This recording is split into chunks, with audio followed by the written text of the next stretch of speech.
My name is Haritha Arabindi, and this is my PCAT adventure.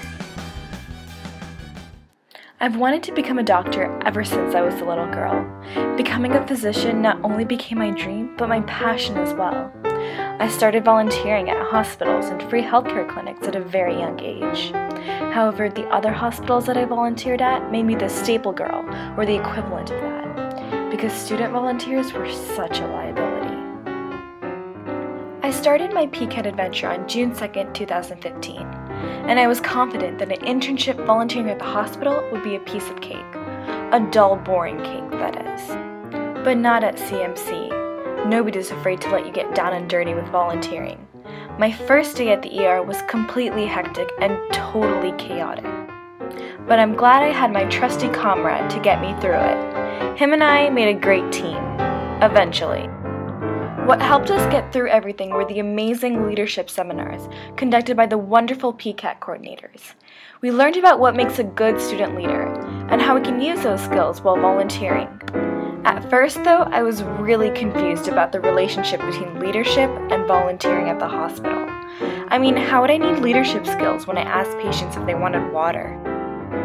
But as we went through these seminars, I realized that these skills, such as building connections with patients and the staff, making quick decisions with your team, thinking logically about organizing your shift, and motivating others by seeing the bigger picture of what our internship is truly accomplishing, these skills are essential to becoming good volunteers.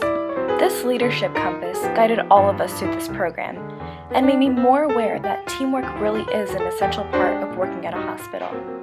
Teamwork and connecting with others in this internship helped me especially when I needed it the most.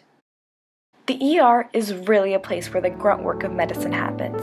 There are so many different types of patients and cases and people from all different backgrounds. Many of the patients were very willing to tell me about their life and experiences, but along with that came their struggles as well. Listening to their fears made me want to help them in any way that I could, and the best way that I could do that was just to make sure that the hospital staff were aware of the patient's struggle. I realized that the PCAT job was something so much more than I thought it was. It was reassurance.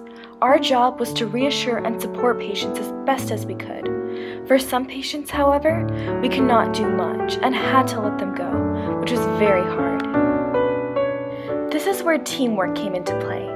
By talking to other volunteers about my experiences and occasionally venting to our supervisors, I unraveled my experiences and identified my weaknesses, and with my team, dealt with them head-on.